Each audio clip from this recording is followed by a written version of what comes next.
S'endetter pour 30 000 euros, c'est génial. Il y a des SCPI qui ont des taux de distribution cibles à 8-10%. Et tu as des SCPI qui fournissent 12,5% de rendement. Tu peux pas me dire que c'est pas intéressant. C'est quand même très très très cher d'acheter ça. Elle gagne de l'argent et comme tout le monde ici, On est là pour ça. on n'a aucun problème avec ça.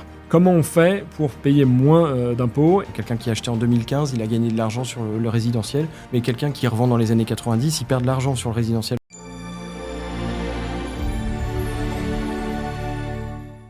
Petite ville très jolie. J'imagine déjà une église en pierre avec un toit en ardoise. Ouais, très très très joli centre-ville, très jolie place de marché. Limite une pub Groupama Un avec, peu, avec ouais, cerise. ouais. Ça peut être ça, un peu vallonné, non, c'est très agréable. Et donc ça c'est ta jeunesse. Ça c'est ma jeunesse, record de pluviométrie française 1997, Rostronin. Voilà, le mythe, mais avec le réchauffement climatique, c'est en train de changer. On y fait des artichauts, du chou-fleur. Absolument, tous les légumes que toute la France entière mange, c'est fait là-bas. Mais aujourd'hui, on ne parle pas d'agriculture. Donc aujourd'hui, on ne parle pas de Bretagne. On y reviendra peut-être. On va parler à nos chers seniors. Aujourd'hui, on est seniors à partir de, je sais pas à partir de quel âge. On va parler d'épargne, on va parler d'investissement, on va parler de ce que, en off, on a appelé un produit de vieux.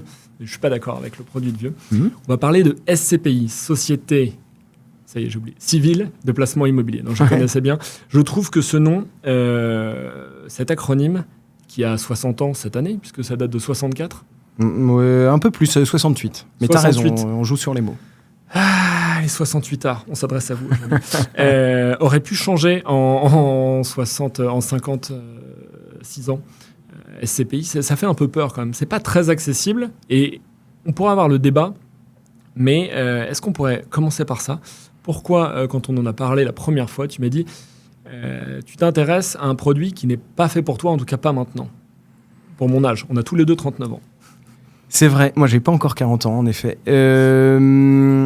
Pourquoi je t'ai dit ça? Parce que donc moi je suis cofondateur d'une boîte qui s'appelle France SCPI. C'est un site qui permet d'investir sur Internet, très bon site bien sûr, en SCPI. Donc on travaille qu'une seule verticale. Et quand on s'est lancé il y a une dizaine d'années, on a adressé le produit à nos amis qui avaient donc une trentaine d'années, si mes calculs sont bons, en tout cas entre 20 et 30 ans. Et tous nos amis, tous nos potes, puisque c'est à eux que tu commences à adresser un peu le produit, nous ont dit « C'est génial ce produit, mais bien sûr, on va y investir ». Et donc, on a axé toute notre communication, tout notre positionnement sur des jeunes en se disant « La résidence principale, c'est terminé, plus personne n'en veut, c'est trop cher ». Et donc, les SCPI, c'est un peu les avantages de l'immobilier sans les inconvénients. Et donc, on a lancé le site France SCPI comme ça, avec cette cible-là. Et ça n'a pas marché du tout. Et on s'est aperçu qu'en fait, pourquoi? Parce que, les gens comme nous, alors peut-être un peu moins maintenant qu'on a 40 ans quasi, mais les gens qui ont 20-30 ans, ils pensent d'abord à investir de l'immobilier physique pour eux. Voilà. Et donc, dire à 40 ans, on investit dans des SCPI, pourquoi pas? À 30 ans, c'est sûr que non. Et le produit, il est adressé à des personnes qui commencent à être dans un 2/3 de carrière professionnelle, qui sont déjà établis, qui ont leur résidence principale, etc. C'est notre conviction, c'est notre avis, mais tu peux avoir un avis totalement différent. Et d'autres acteurs ont un avis différent. Moi, j'ai un avis qui est biaisé parce que je passe mes journées à regarder des placements, à comparer des placements, à essayer de les pondérer dans une allocation d'actifs. Oui. Et forcément, donc, quand j'ai regardé les SCPI, j'ai fait, je ne sais pas si c'est l'erreur, peut-être l'écueil, de me dire je vais comparer ça avec d'autres placements immobiliers, avec des actions foncières par exemple, ou avec un placement immobilier en physique. Et pour le coup, tu m'as dit assez rapidement quand on en a parlé, en fait tu ne peux pas comparer vraiment les performances de ces produits-là parce que ce n'est pas la même manière de faire l'immobilier. Je suis d'accord avec ça. Je pense que pour le coup, les gens qui vont nous regarder comprennent que investir dans sa résidence principale, c'est pas la même chose, on n'en attend pas de rendement. C'est pas la même chose que d'investir dans du locatif, dans un petit 2 pièces au-dessus de chez soi, ce qui n'est pas la même chose que d'investir dans une action cotée d'une société foncière, ce que j'adore personnellement, et ce n'est pas la même chose, quatrième option, que d'investir dans une part de SCPI. Et partant de ce constat, je propose qu'on fasse très rapidement un petit brief sur qu'est-ce qu'une part de SCPI et en fait, qu'est-ce qu'on fait exactement quand on prend son RIB et qu'on achète sa première part de SCPI. C'est un investissement opérationnellement qui ressemble à quoi? Alors, est-ce que tu veux que je te rappelle ce qu'est une SCPI? Oui, exactement. Ouais. Quand on se lance, quel que soit l'âge, dans une SCPI, qu'est-ce qu'on fait exactement? Alors, la SCPI, donc tu l'as bien compris, c'est une société qui détient un portefeuille d'actifs, et d'actifs quels qu'ils soient, souvent professionnels. Ça peut être des bureaux, des commerces, des entrepôts, etc. Ça peut être tout ce qui est le contraire de résidentiel, même si on peut aussi trouver du résidentiel. Et donc, dans ce portefeuille d'actifs, eh bien, elles ne l'achètent pas juste pour faire joli, elles l'achètent pour le louer. Et en le louant, elles encaissent des loyers. Et une des manières de se constituer ce portefeuille, c'est de faire appel à l'épargne de particuliers ou de personnes morales, peu importe, pour aider finalement à la constitution de ce portefeuille. Et donc, c'est des personnes comme toi, comme moi, qui vont acheter des parts, une ou plusieurs parts. Et en achetant une ou plusieurs parts, tu deviens associé. Génial. Tu as contribué en partie à la constitution de ce portefeuille. Et donc, en contrepartie de cela, eh bien, tu vas recevoir un loyer au prorata de ce que tu as investi. Et en général, en moyenne, en 2024 même, c'est 4,53% de rendement. Et tu disais déjà sur 5%. 4,53%. 4,53%. On attend les chiffres de fin d'année pour avoir le résultat officiel et non pas officieux. Quand tu dis 4,53%, net de frais, net d'impôts, non? Non. C'est net de frais, net de tout frais. C'est sur ton compte en banque, ça t'est versé, mais avant impôt. Ça veut dire que tu dois te payer des impôts là-dessus. On reparlera de la fiscalité, j'imagine, si on a le temps. Ouais. Mais c'est un point très important en SCPI, puisque ça détermine notamment la durée moyenne de détention de SCPI. Vous le verrez, plus vous les gardez et plus... on abat fiscalement à partir de la 6e année. Je dis pas de bêtises. Non, tu dis pas de bêtises. J'ai bien préparé. Puisqu'on a fait tout à l'envers et que c'est très décousu, je présente quand même mon invité, Paul Bourdois, président, directeur général, cofondateur, guide. Techniquement, je suis directeur général, cofondateur, je sais pas si je suis... de France SCPI, un intermédiaire d'investissement en SCPI. Là, je dis pas de bêtises. Non. On expliquera exactement quel type d'intermédiaire. Auteur, ça je l'ai appris, de la SC pour les nuls. La SCPI pour les nuls, ouais. Dans la collection pour les nuls, en effet. Dans la collection pour les nuls. Et ça pose un problème. J'espère qu'il ne faut pas être nul pour investir dans la SCPI. Mais en tout cas, on peut investir dans la SCPI en étant débutant. Breton est fier de l'être. Absolument, je le revendique. Sosie non officiel d'Ewan McGregor. Je sais pas. Si. Et j'ai préparé un stock de citations d'Obi-Wan Kenobi parce que je suis fan. Non, je te charrie. Mais que la force soit avec toi pour cet épisode, puisque, comme je t'ai prévenu, nous allons faire le grand procès des SCPI. Alors, pas méchamment, mais je vais représenter le procureur général en essayant d'être objectif. Je ne vais pas l'être. Et tu seras, j'espère, un très bon avocat de la défense, avec toute la mauvaise foi qu'un avocat peut avoir. Mais je n'ai pas dit que tu serais l'avocat du diable.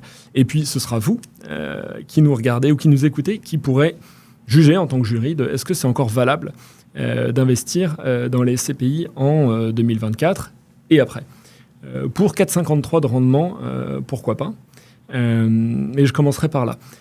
4,53% de rendement, il y a quand même des frais avant. On va dire, je crois que c'est quoi? C'est des frais de souscription, des frais de gestion. Parle-moi un petit peu des frais. Alors, quand tu dis avant, c'est pas vrai. Ce sont des... Donc je commence ma plaidoirie. Ce sont des frais que tu supportes lorsque tu revends tes parts, la plupart du temps.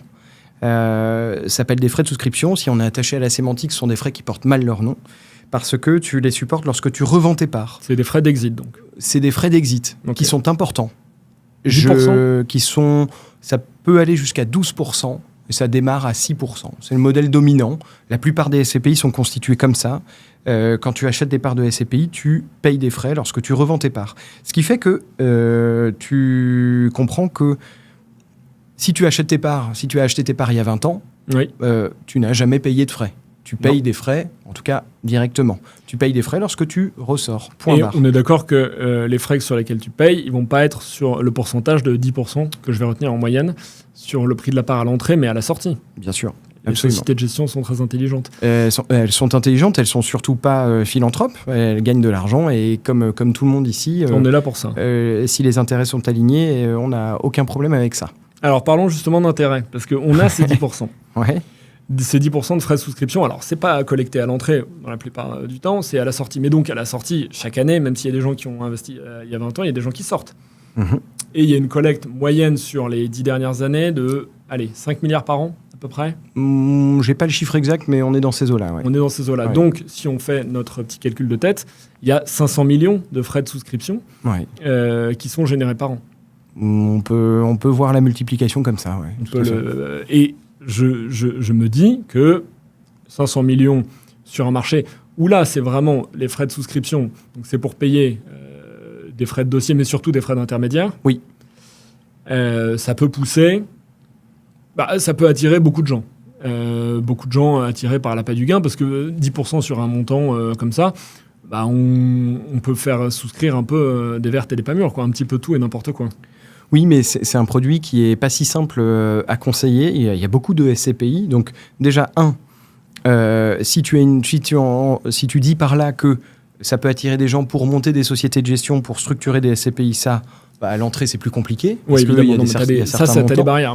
Ouais. Et après, tu parles de 5 milliards, ça paraît énorme, mais 5 milliards sur le marché de l'épargne, c'est un produit de niche. Ah, c'est rien. Je crois que l'assurance vie, c'est 40 fois plus, le livret A, ça doit être 40 fois plus, et ça, c'est des chiffres que j'avais il y a quelques années, donc je pense qu'avec livret A et LDDS, c'est 690 milliards ou pas loin, voilà. À l'automne 2024, et l'assurance vie, 1800 milliards. Donc, c'est des ordres de grandeur beaucoup plus. On est en effet beaucoup plus élevé, donc...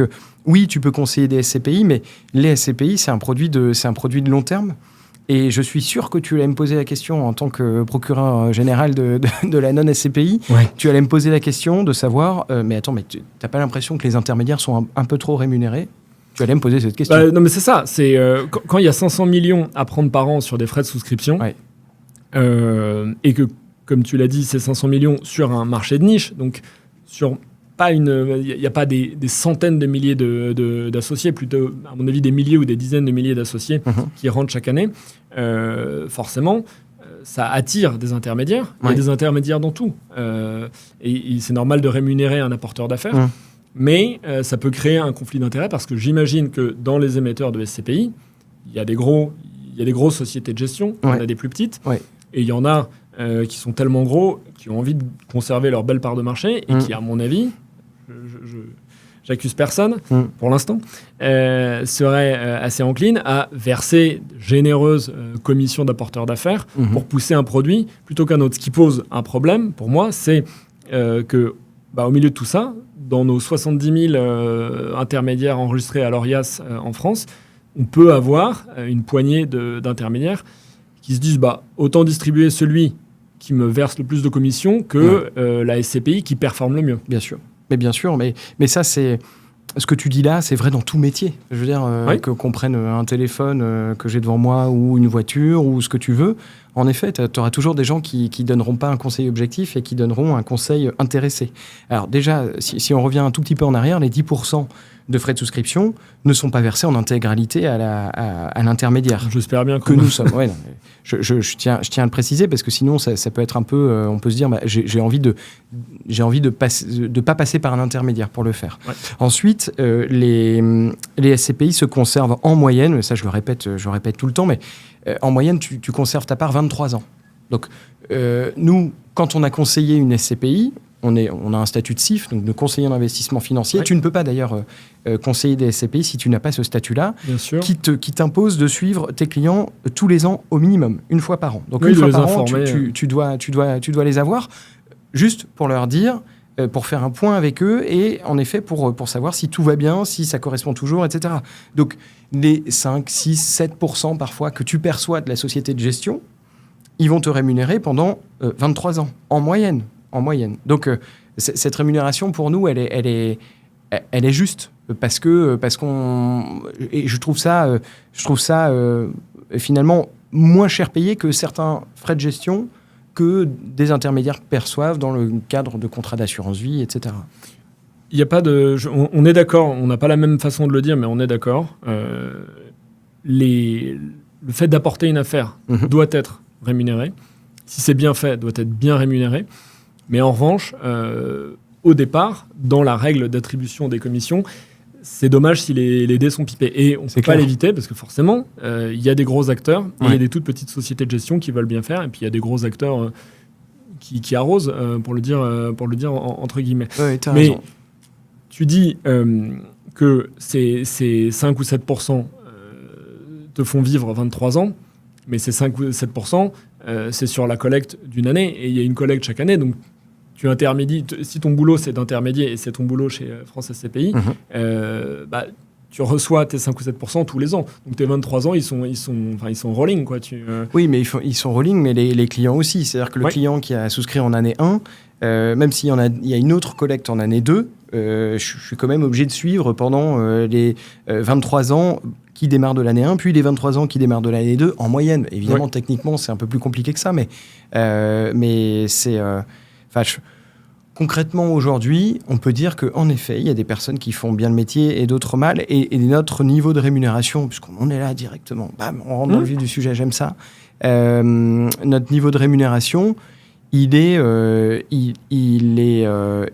pas connu de nos consultants, par exemple, chez France SCPI, puisque nous, on conseille des SCPI. Et donc, on n'a pas un intérêt plus qu'un autre à conseiller une SCPI. Le niveau de rémunération est sensiblement le même pour toutes les SCPI. Donc, il n'y a pas de... Enfin, voilà.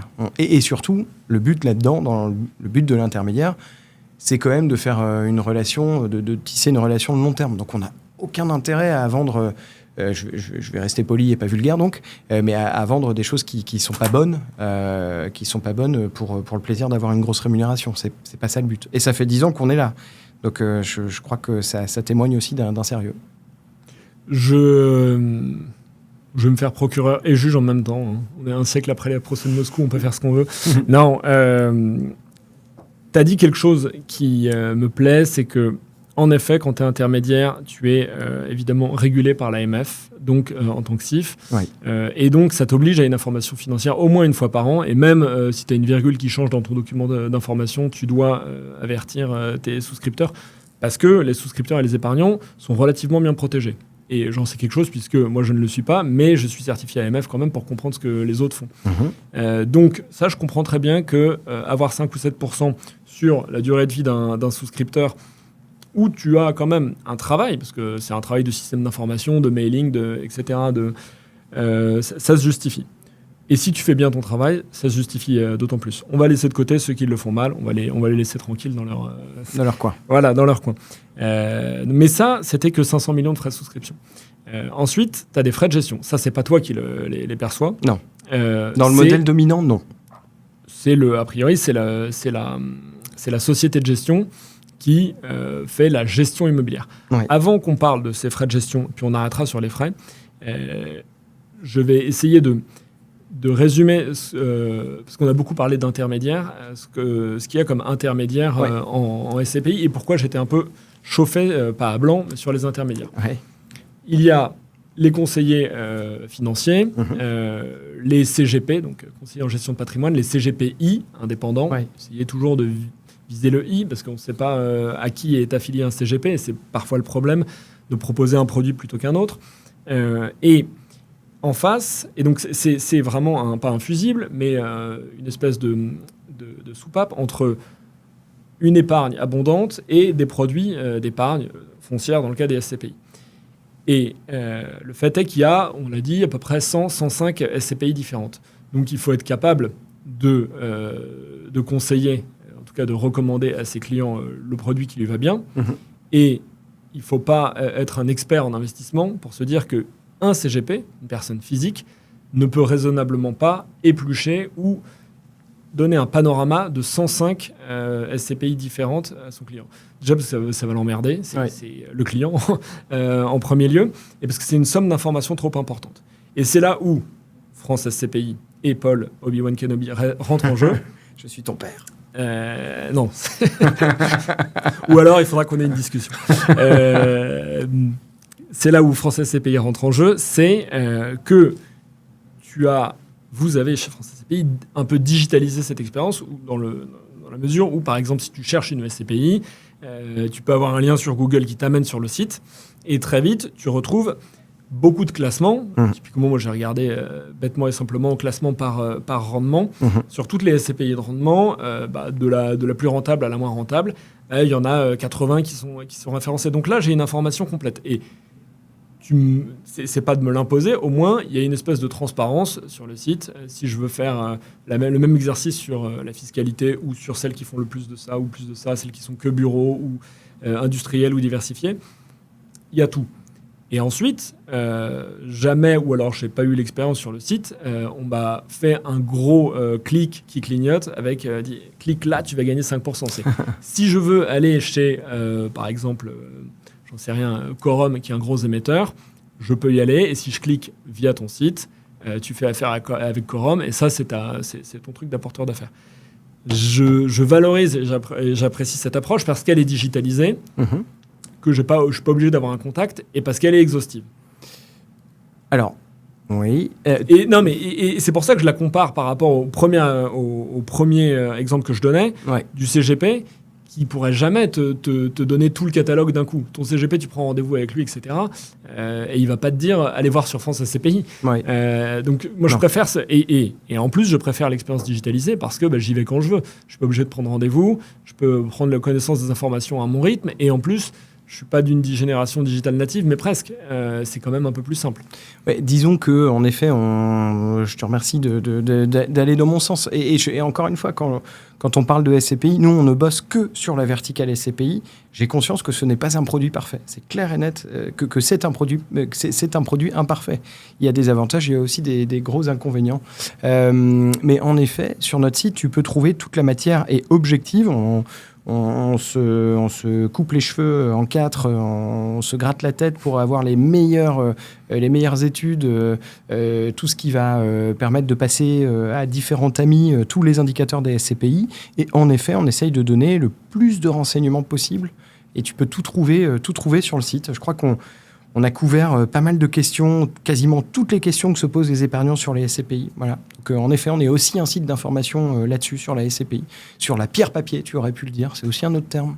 On n'est pas loin d'un quart d'heure de live d'enregistrement et on n'a pas employé Mais c'est plus joli, pierre papier, que SCPI. Mais on parle de la pierre papier aussi pour les SIC. Tu as raison, c'est vrai. Mais on ne peut pas les comparer. Non. On ne peut pas comparer les foncières SIC et les SCPI, même si parfois la confusion se fait. Ok, donc ça, c'est clair. Il y a des bons, il y a des mauvais intermédiaires. Oui. Il y a des intermédiaires qui poussent certains produits. Il y en a d'autres qui essayent, et c'est ton effort, et je le valorise, sympa pour un procureur, de donner tout de manière exhaustive. Maintenant, passons à ce qui nous intéresse. Les SCPI, c'est pour investir dans l'immobilier. Oui. Mais en version papier, c'est-à-dire on évite d'investir en direct parce qu'on ne veut pas se taper l'agent immobilier, le notaire, le banquier, quoi qu'on peut s'endetter pour acheter des SCPI, les visites avec les locataires, le joint de chasse d'eau le 15 août, par exemple, et les réunions de copropriété. Pour tout ça, pour faire sauter toutes ces étapes, moi, ça me va qu'on me verse en moyenne 4,5% de rendement. Oui. Parce que je dis, moi, ça me va parce que c'est une moyenne et que j'essaierai d'aller plus vers du 6. Parce que 4,5% pour du locatif, c'est pas énorme. Ça, on peut avoir le débat. Je suis d'accord. La question maintenant, c'est, puisqu'on paye des frais de gestion, qui correspondent à peu près 10-12% des loyers. Oui, tout à fait. On paye donc des gérants. Oui. Et est-ce que ces gérants qui font le travail à notre place, et dont c'est le métier, ne sont pas censés le faire encore mieux qu'un particulier qui serait un peu bricoleur? Ouais, si. Déjà, je reviens sur ce que tu disais, et ça répond aussi en partie à la première question que tu m'as posée. Tu vois, l'absence de gestion, l'absence de problématiques, c'est quelque chose qui est commun à des personnes qui ont en général plus de 50 ans. Les personnes qui ont, comme toi, comme moi, une quarantaine d'années, en général, ils veulent se faire leur première expérience tout seuls. Ils veulent gérer un bien, ils veulent avoir leur bien. Et une fois qu'ils ont éprouvé... Et une fois qu'ils ont fait leurs premières erreurs ouais, leurs premières erreurs, pas forcément, mais en tout cas, une fois qu'ils ont changé leur premier Sani broyeur, je caricature, en plein milieu du mois d'août, en général, ils se tournent vers la SCPI. Donc, c'est pour ça que la cible est plutôt, en effet, à plus de 45 ans. Bref. T'as raison, 4,52 c'est pas assez, 4,5 c'est pas assez. C'est une moyenne, et dans cette moyenne, il y a des SCPI qui fournissent 3% de rendement. On va en reparler aussi, j'imagine. Mais tu as aussi des SCPI qui fournissent beaucoup plus de rendement, qui servent beaucoup plus. Et aujourd'hui, tu vois, en 2024, au moment où on parle, il y a des SCPI qui ont des taux de distribution cible à 8-10%. Et tu as des SCPI qui fournissent 12,5% de rendement si on se base sur le premier semestre 2024. Donc, certes, tu as le 4,5 en moyenne, mais je suis d'accord avec toi, on attend plus, surtout quand on confie la gestion à quelqu'un d'autre. Mais ceci... Que tu payes 10% de ton loyer. Alors, je sais que c'est à peu près ce qu'on file à une agence immobilière ou à Airbnb, etc. C'est ce que j'allais te dire. Mais bon, l'agence immobilière, c'est tout le monde, il n'y a pas de ce métier. Mais la société de gestion... l'agence immobilière, elle s'occupe de filer des clés, de trouver un locataire et de faire peut-être un état des lieux. Et elle le fait à un niveau de particulier sur du résidentiel. La société de gestion, elle achète des immeubles à coût de dizaines de millions d'euros. Ouais, tout à fait. Elle sait gérer des immeubles de bureaux, de l'hôtellerie, du commerce, parfois du résidentiel, parfois de la logistique, etc. Et pour les plus importantes, elle a sous gestion des milliards de patrimoine. Donc j'attends quand même de la société de gestion que ces messieurs dames soient compétents dans les opérations. Ouais. Et je me dis, parce que tu vois, tu me dis, on peut pas comparer les performances locatives qu'on aurait en tant que particulier avec ce qu'il y a d'une SCPI, puisque c'est pas la même chose. Je suis d'accord, mais on peut pas empêcher un particulier comme moi ou comme tous ceux avec qui j'échange tous les jours de se dire, moi, si je m'achetais en fait un T3 à Chartres, si j'ai fait mon business plan, je peux peut-être dégager 8%, et de comparer ça avec une SCPI qui va lui verser 5-6%. Forcément, ça peut cogiter un peu dans sa tête de se dire l'arbitrage est pas si évident, tu vois. Entre les deux, disons que ça paye la tranquillité. Dans le sens où quand tu achètes un appartement à Chartres, si on reprend ton exemple, c'est soit 1, soit 0. Soit l'appartement il est loué, soit il n'est pas loué. Soit j'ai pas de problème, soit j'ai des problèmes. Et la dilution du risque dans les SCPI, elle est extrêmement importante. Et en effet, elle se rémunère. Et l'absence de gestion aussi, parce que tu ne gères plus rien. Et il y a une tranquillité qui est importante. Et ça, en effet, c'est pas gratuit.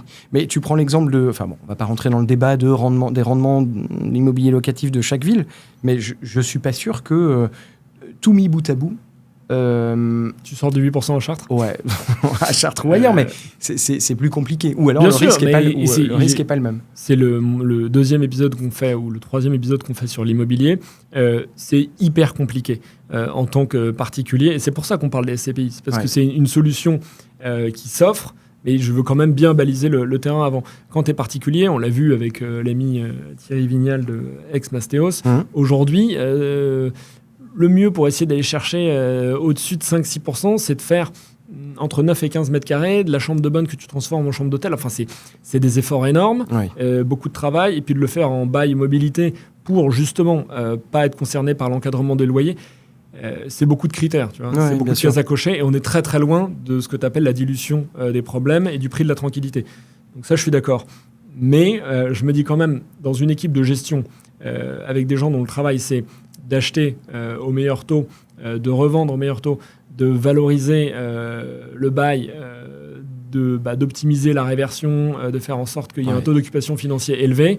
Je me dis, ça serait quand même...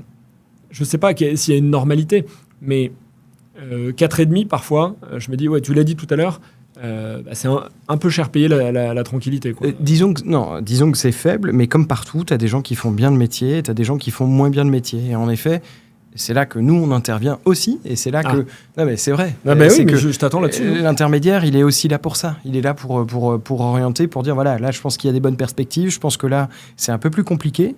Et c'est ça que payent les épargnants. Soit dit en passant, les fameux 10% dont on parle, si ta part vaut 100 € et que tu as 10% de frais de souscription, donc tu ressors à 90, tu te dis... je te vois bien en tant que procureur te dire j'aimerais bien aller plutôt acheter ma part directement auprès de la société de gestion pour pas payer l'intermédiaire, mais tu la payes le même prix. Donc c'est exactement la même chose. Donc là, en l'occurrence, tu bénéficies en passant par nous, mais c'est vrai aussi pour n'importe quel intermédiaire, mais si tu passes par un intermédiaire, tu ne payes pas plus cher et en plus tu as du conseil.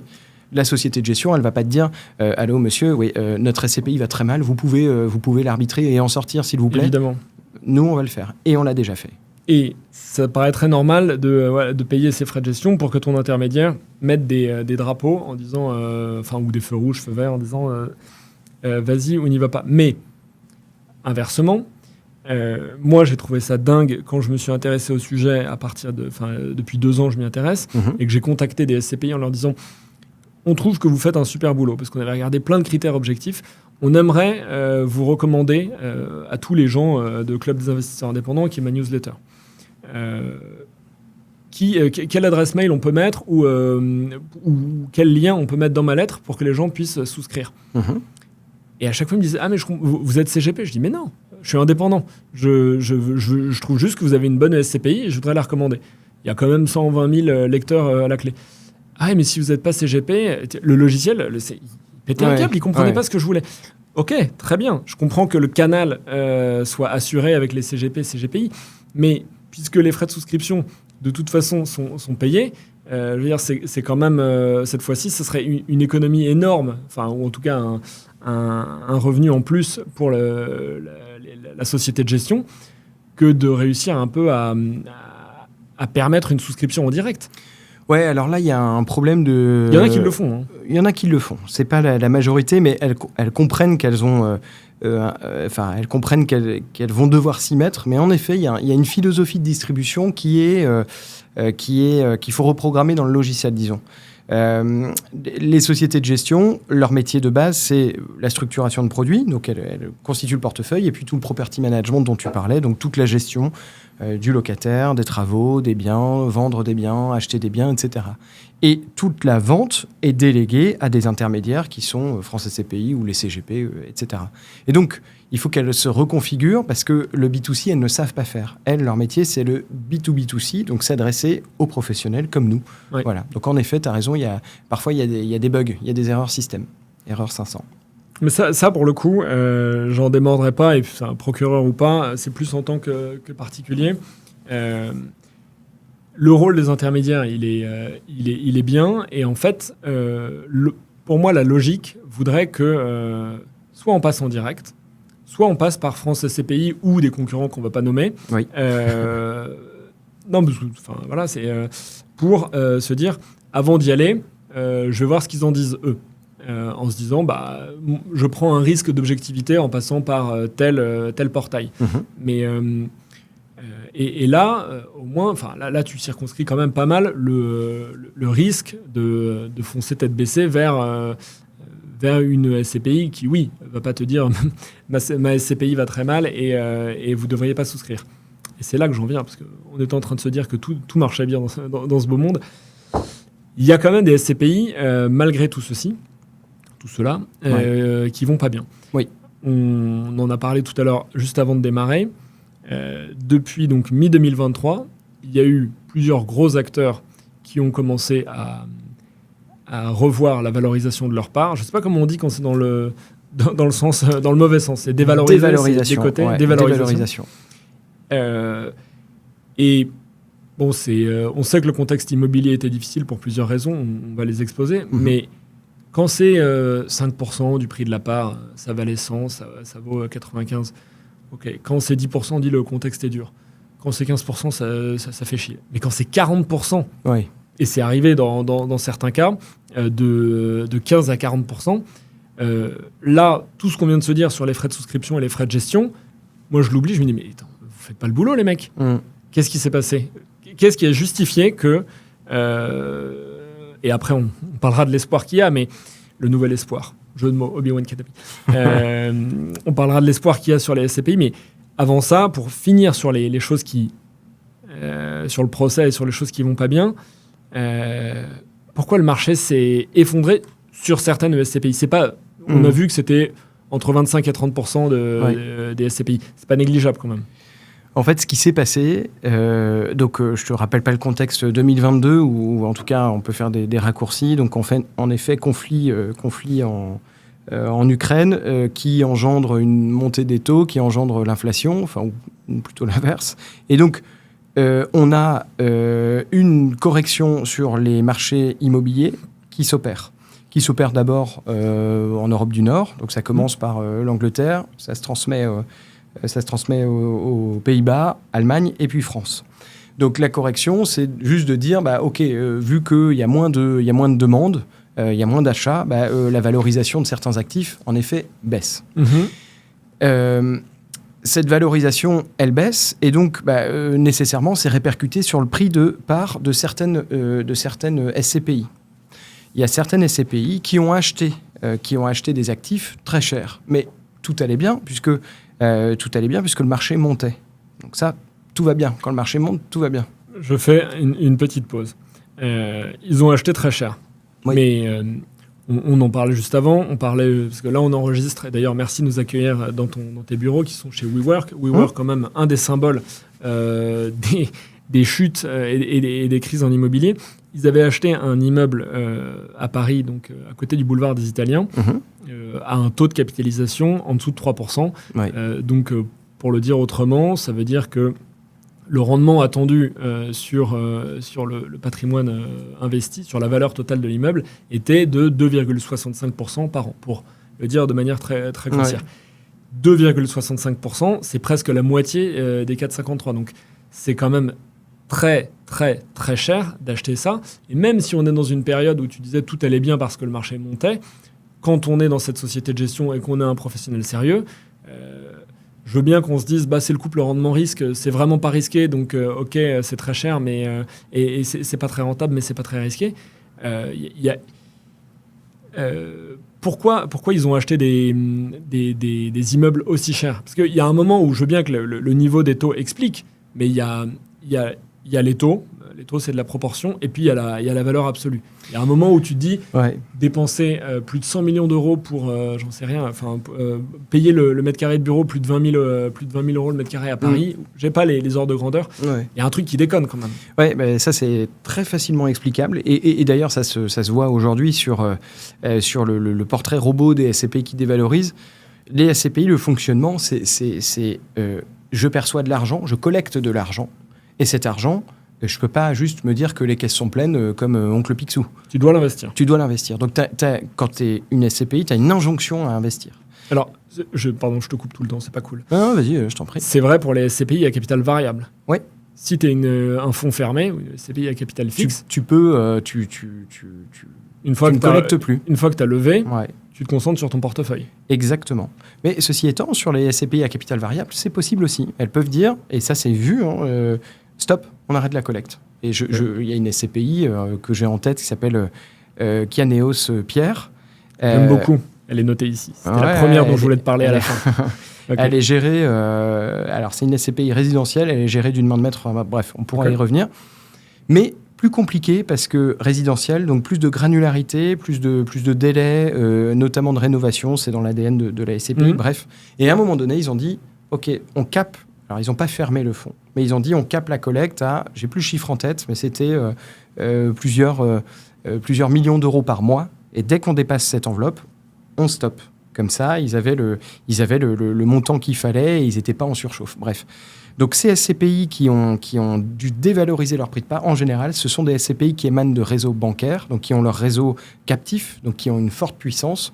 Désolé, je tape sur eux, je suis désolé si... Non, mais on comprend très bien l'effet de réseau. C'est-à-dire que s'ils ont accès au réseau bancaire, c'est beaucoup plus facile. Enfin, limite, ils ont accès à leur compte bancaire. Je grossis le trait, mais quand quand ton argent est à la caisse d'épargne ou au Crédit Mutuel ou chez BNP ou Société Générale comme ça, ou la Banque Postale, on va tous les faire, on va viser personne.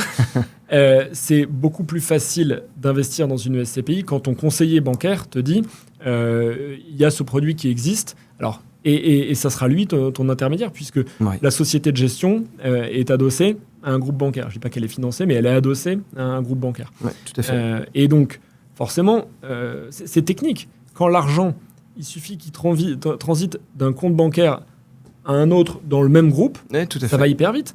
Quand tu as un compte chez HSBC, par exemple, et que tu dois investir dans une SCPI, une société de gestion qui est indépendante et qui n'est pas adossée à un compte bancaire, techniquement, ça prend plus de temps. Donc l'effet de réseau, là, il s'explique mécaniquement. Donc, et tu disais, donc, le profil type de ces sociétés qu'on dévalorisait, c'est des groupes bancaires. En gros, tu dis, elles ont collecté trop d'argent. Elles collectent trop d'argent. Elles ont une injonction à investir parce qu'elles ne vont pas laisser l'argent sur des comptes courants. Donc elles investissent, et elles investissent dans des actifs qui sont très bien valorisés et qui, tant que le marché continue de monter, on est en plus-value. Sauf qu'à un moment donné, en effet, quand les taux se mettent à monter de manière brutale, comme on l'a vu, forcément, il y a une correction qui s'opère. Et là, on voit qui se baigne à nu. Voilà, tout simplement. Juste un truc sur le profil type. Ils collectent trop d'argent, mais on parlait tout à l'heure de ceux qui disent, comme Kianeos, on peut arrêter la collecte. Je vois quand même un intérêt à ne pas l'arrêter, sachant que si tu fais rentrer de l'argent et que tu l'investis, sur 100 € investis, tu sais que tu as tes 10 ou 12% de frais de gestion à la fin de l'année. Donc, tu l'as compris, en effet. Et en général, je complète le portrait robot, mais c'est en général des SCPI qui investissaient dans le secteur bancaire, dans le secteur de bureaux, des SCPI bancaires, dans le secteur des bureaux parisiens ou franciliens, avec des rendements qui étaient plutôt faibles, ou en tout cas plutôt dans la moyenne, mais quand l'écart se creuse, le ravin entre celles qui fournissent la moyenne en termes de rendement et celles qui fournissent le plus, là ça se voit, concrètement. Bien sûr. Sachant que sur les bureaux, là il y a quelque chose d'intéressant à creuser, je pense, de parler un peu de la destination des SCPI. Pendant des années, la SCPI de bureau a était considérée comme quelque chose de relativement stable et sûr, puisque en effet, les taux descendaient, donc la valeur du patrimoine augmentait, donc la valeur des parts augmentait doucement. Enfin, il n'y a pas de forte plus-value, on en reparlera d'ailleurs. Mais en tout cas, le rendement était assuré. Et ensuite, on a eu entre guillemets, Covid et confinement. Alors, c'est pas le monde entier qui s'est mis à télétravailler et qui est resté définitivement, mais ça a permis de faire la distinction entre deux types de bureaux. Et tu me diras si je me trompe, mais pour moi, ceux qui restent dans les quartiers centraux des affaires, dans les grandes métropoles, sont protégés. Mais dès que tu as un immeuble en périphérie qui est soit trop grand, soit pas bien placé, c'est très dangereux. Ouais, alors en effet, tu as ça, tu as le changement d'usage des bureaux. Aujourd'hui, tu travailles plus volontiers avec ton ordi sur les genoux, sur un canapé. Je caricature un peu que dans ton bureau qui fait 8 mètres carrés, entouré de 4 parois. Donc, en effet, tu as un changement d'usage des bureaux qui fait que le bureau traditionnel, quand bien même il serait à Paris ou même au quartier Centre-Affaires, la Défense, on est dans un quartier qui souffre énormément. Les bureaux qui ne sont pas mis à la page, qui ne respectent pas certaines normes sanitaires, l'emplacement à côté des nœuds de transport est extrêmement important aussi. On se rend compte que les bureaux pâtissent pas mal de ce qui s'est passé, en effet. Je ne mets pas la Défense dans le QCA, quartier central des affaires. On est d'accord. Mais tu vois, je prends des SCPI de bureaux classiques. Elles ont un rendement qui est aujourd'hui autour de 3,5. 3,5, et quand tout va bien, elles sont autour de 4,5, 5. Donc le côté défensif, il est quand même là, même si moi, j'y investirais pas, parce que, t'as pas quand les marchés boursiers font moins 40, j'exagère, elles descendent à 3, 3,5. Mais quand les marchés boursiers font plus 40, elles restent à 4. Donc on est sur un espèce de tunnel qui ne convainc plus personne, surtout en période d'inflation, même si elle est moindre, avec des taux court terme qui rémunèrent. Mais n'empêche que ça reste défensif. Ceci étant, je mets un warning, moi je n'y investirai pas aujourd'hui. Non, mais moi je le dis directement, 3,5-4%, c'est nul. Oui, c'est nul. Ouais. Non, mais c'est nul. Pourquoi je dis c'est nul? Parce que si vous retranchez l'inflation, c'est nul. Ça fait 0. Ah, voilà, exactement. Et ça, moins la fiscalité. Ouais, et la fiscalité. Il va falloir qu'on en parle. Ouais. J'ai déjà mal à la tête. C'est vraiment une passion et à la fois un mal français. On est complètement dingue avec la fiscalité. Non, mais la moitié de nos placements, voire plus, sont designés, sont construits autour d'une fiscalité attractive. C'est-à-dire qu'en France, pour moi, la logique, c'est quel placement va me faire économiser des impôts plutôt que quel placement va me faire gagner le plus d'argent. Ouais, alors sur les SCPI, c'est pas ça. Hein. Non, pas sur les SCPI, heureusement. Mais t'as raison, il y a dans l'immobilier notamment, mais je crois que c'est un peu terminé tout ça. J'espère qu'ils vont le buter, ce statut LMNP, là. J'en peux plus. Mais non, mais c'est non, pas LMNP, mais les Pinel et autres dispositifs. Enfin, on n'est pas là pour parler de ça. Mais parlons de la fiscalité. Alors, attends, on va parler de la fiscalité. Avant de parler de la fiscalité, on parle de la performance. Donc, j'ai 5% de... je vais être sympa, je vais augmenter. Je suis vraiment un procureur sympa. Je vais passer de 4,5 à 5% le rendement moyen par an. Ouais. Et je le détiens comme si j'investissais dans l'immobilier physique. Je vais le garder pendant 20 ans, globalement. Je suis désolé, mais je vais quand même comparer ça à l'immobilier physique. Ouais. Ce que j'ai acheté il y a 20 ans en résidentiel, on va faire simple, hein, donc dans Paris... Donc, il y a 20 ans, c'était quoi? 2004, le mètre carré, peut-être à 5-6 000 euros. Ouais. Aujourd'hui, je peux le vendre à peu près le double, entre 10 et 12 000, si c'est à mon quartier. Oui, c'est possible. On va dire 10 000.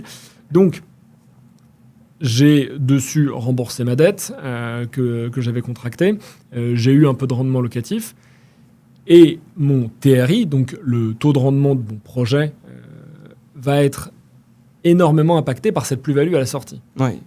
Je vais peut-être avoir beaucoup moins que 5% en rendement. Je vais peut-être avoir 3%. Mais à la fin, comme je vais faire x2 sur la valeur de mon bien, là, mon taux de mon TRI va monter à peut-être entre 15 et 20%. En moyenne sur toute la durée. Maintenant, je compare, je sais que je ne dois pas le faire, mais je compare une SCPI. J'ai 5% chaque année, globalement. Mais à la fin, la probabilité que je revende ma part, que j'ai acheté 100, que je la revende 200. Oui. Elle est nulle, cette probabilité. Ça n'arrive jamais. Non, ça n'arrive pas. Alors bon, déjà, dans le TRI de ton calcul d'immobilier résidentiel, tu as probablement oublié de mettre toutes tes charges. Oh là, oui. Et ça impacte aussi. Allez, on descend à 15. Non, mais ce que je veux dire par là, c'est que tu as probablement payé aussi beaucoup de choses. Tu as eu de la vacance locative en 20 ans, tu as dû faire face à des charges probablement imprévues, etc. Bon. Dans la SCPI, en moyenne, hein, et ça c'est plus vrai depuis 2023, mais en moyenne depuis une trentaine d'années, la SCPI se revalorise. C'est pas déconnant de dire que la SCPI se revalorise à peu près 1% par an, à peu près. Okay. Donc j'achète ma part 100 en 2000, je sais pas moi, dans les années 2000, elle se revalorise tranquillement à 101, puis 101, puis etc. 101, je vais pas le faire tous les 20 ans, pendant 20 ans. Et donc, en effet, il ne faut pas oublier, et c'est pour ça que je te dis qu'il ne faut pas comparer, la SCPI, c'est un actif de rendement. C'est fait pour servir des flux. Et donc, les flux que tu encaisses, bah, tu vas faire autre chose avec. Tu vas faire autre chose avec pendant ce temps-là. Donc, il faut aussi capitaliser, et c'est pour ça que tu parles de TRI, tu as raison, il faut faire capitaliser ces rendements que tu peux avoir. La SCPI de rendement, qui porte bien son nom, c'est fait pour avoir du rendement, c'est fait pour avoir des flux, c'est pas fait pour constater des plus-values. L'appartement, moi, je te laisse parier sur les actifs parisiens. Moi, personnellement, aujourd'hui, ça me fait peur d'acheter, si je devais acheter quelque chose, ça me ferait peur d'acheter un studio. Je me dirais, est-ce que j'achète cher ? Peut-être. Oui. Est-ce que dans 20 ans, je vais revendre plus cher ou moins cher ? Ça, moi, je suis pas devin, je peux pas le prévoir. Et donc, les SCPI, pour le coup, aujourd'hui, bah, au moins, j'ai mon rendement qui arrive tous les ans, qui est en moyenne de 4,5%, et c'est rassurant. C'est un flux financier. Ok, c'est un produit de flux. Oui. Et tu vois, sur les 30 dernières années, depuis 1989, donc même 40 dernières années, les SCPI n'ont jamais fourni moins de 4% et jamais plus de 8%. Donc, tu es certes dans une sinusoïde, mais tu es dans une bande passante qui est extrêmement rassurante et qui te permet de te projeter. Ok, ça ronronne. Ça ronronne doucement. Oui. Produit de senior. Non, mais j'ai calculé l'intérêt composé de 1% sur 20 ans, donc 100 devient 122 globalement. Oui. C'est ce qu'on dit à nos clients. Le but, c'est le rendement. Si vous avez une plus-value, c'est la cerise sur le gâteau, mais n'y comptez pas. Après, tu viens de dire, si j'achète un studio aujourd'hui à Paris, j'ai un peu peur de savoir ce qu'il vaudra dans 10, 15, 20 ans. Quelqu'un qui a acheté une SCPI en 2015 chez un mauvais émetteur n'a pas récupéré son argent aujourd'hui. Clairement. À cause de certaines dévalorisations de la part. Ouais. Donc le risque, même si la SCPI paraît un produit donc, qui augmente tranquillement de 1% par an avec ce rendement distribué, le risque de prix sur la part, il y a eu un précédent, il existe. Ouais. Et il existe d'autant plus qu'il est clairement lié au rythme des taux d'intérêt. Oui. Et les taux d'intérêt, maintenant, c'est devenu un petit peu la dernière arme de pilotage de l'économie, quelle que soit l'économie. Ouais. Les États-Unis le font, la BCE le fait, la Chine vient d'annoncer qu'elle le faisait à nouveau. Le seul truc pour relancer l'économie, maintenant, c'est les taux d'intérêt. Donc là, ils rebaissent, mais ils vont réaugmenter. En fait, le truc, c'est que tu prends le temps. La variable que tu prends, on peut la faire parler comme on veut. Et tu dis, quelqu'un qui a acheté en 2015, il a gagné de l'argent sur le résidentiel. Oui, c'est vrai. Mais quelqu'un qui a acheté dans les années 80 ou qui revend dans les années 90, il perd de l'argent sur le résidentiel. Enfin, on peut faire parler les échelles de temps comme on veut. Et on peut regarder, je crois que en effet, le logement résidentiel, il est meilleur en termes de TRI sur les 30 dernières années que la moyenne des SCPI. C'est vrai. Mais justement, ce pourquoi les gens investissent dans les SCPI, c'est pour arrêter d'avoir des soucis de gestion, des problèmes de paperasse et puis de l'accessibilité aussi, parce que acheter un appartement dans Paris, aujourd'hui, ça coûte très cher. Les SCPI, c'est accessible depuis à partir de 200 €. Et là, pour le coup, c'est plus fait pour les personnes qui ont entre 20 et 30 ans. Là, tu as raison. Ok, alors, je retiens un truc que j'ai bien aimé dans ce que tu as dit, qui est, c'est un produit, enfin c'est moi qui ai dit c'est un produit de flux, c'est un produit de rendement. Ouais. Donc, on définit un petit peu plus notre persona type de l'investisseur. Oui. J'ai de l'argent dont je suis sûr de ne pas avoir besoin. Toujours. Que je vais mobiliser, que je vais même immobiliser. Et je vais en tirer du 5% par an, si c'est bien placé, peut-être 6%, etc. Donc ça veut dire que ces 6% vont être soit un complément de revenus, de revenus ou de retraite, etc., soit est-ce qu'on peut capitaliser ces intérêts, ces loyers, c'est des loyers qui sont reversés. C'est des loyers, c'est des revenus fonciers. C'est des loyers revenus fonciers. Ouais. Est-ce que c'est une stratégie de les capitaliser dans une SCPI, c'est-à-dire d'utiliser ces loyers pour acheter plus de parts? Oui. Mais oui, complètement. C'est ce qui s'appelle le réinvestissement de dividendes. Alors, tu réinvestis tes dividendes, mais la valeur, on a vu que... Généralement, quand tu réinvestis tes dividendes dans une action, c'est pour profiter de la croissance de cette action et de sa plus-value, qui n'a pas de limite sur le marché action, à la hausse comme à la baisse, on est d'accord. En SCPI, tu capitalises pour espérer du 1% par an. En fait, non. Tu réinvestis tes dividendes, les loyers que tu perçois, à la marge. Ça ne change pas ta vie, mais mine de rien... tout mis bout à bout, encore une fois, ça fait augmenter le pactole. Mais surtout, ça vient augmenter tes revenus totaux à la fin pour ta retraite. En réinvestissant des dividendes, tu rachètes des parts qui viennent faire grossir le capital sur lequel tu perçois des revenus, qui viennent en effet continuer de faire grossir le capital, etc. etc. Donc c'est ça la vertu. Et en effet, encore une fois, n'investissez pas, il ne faut pas investir dans les SCPI, déjà, ce dont on doit avoir besoin en cas de problème, et ensuite, n'investissez pas dans les SCPI si vous cherchez à faire une plus-value. Ça n'est pas le but. Le but, c'est d'avoir des flux, des revenus. Voilà. Ok. C'est une philosophie particulière parce que dans la tête de la majorité des gens, quand tu investis dans l'immobilier, l'idée, c'est la culbute à la revente. C'est quand même c'est sous-jacent. Oui. C'est de se dire, j'ai acheté ça, ce 2 pièces à Trouville avec vue sur la mer, il y a 15 ans, ça valait rien, et maintenant, je l'ai vendu 3 fois son prix. Enfin, c'est dans la tête de tout le monde. C'est dans la tête de toi, aujourd'hui, à quasi 40 ans. Mais les personnes qui ont 50 ans, 55 ans, 60 ans... Ouais, mais ces personnes-là, elles ont acheté de l'immobilier il y a 20 ou 30 ans. C'est vrai. Et aujourd'hui, elles sont plus riches. Enfin, leur monnaie vaut moins, donc leur immobilier vaut plus. Ouais. Clairement, si leur immobilier vaut plus, c'est uniquement à cause de l'inflation, ou grâce.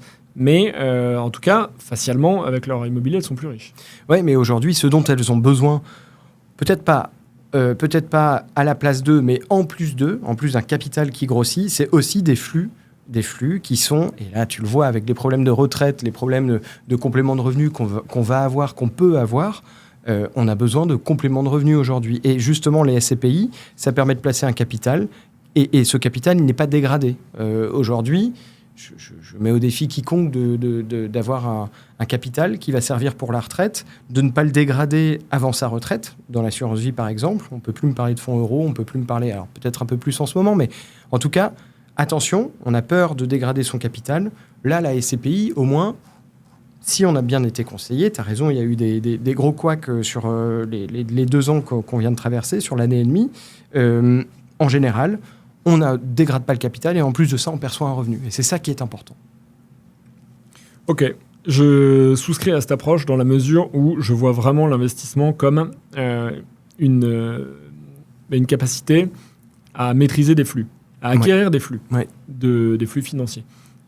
Si tu as une logique en stock, ça ne marche pas parce que un stock ne se constitue que par une accumulation de flux, mais ça prend du temps. Donc, ce qui doit être passionnant, au contraire, c'est de regarder tous les flux qu'on peut faire sur les différents placements qu'on choisit. C'est ça.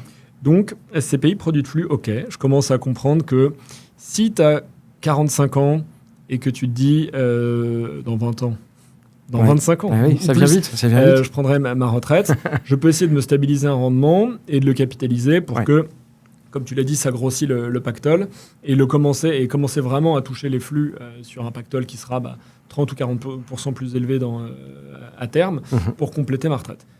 Ok. Et maintenant, la question, c'est, on va parler de la fiscalité juste avant. Quelque chose qu'on ne sait pas toujours, c'est quand même un des rares produits d'épargne pour lequel il est possible d'emprunter. Oui, tout à fait. Absolument.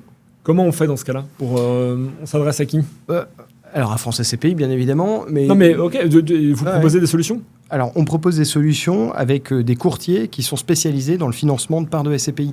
C'est assez compliqué. C'est assez compliqué. C'est plus compliqué que de financer une résidence principale.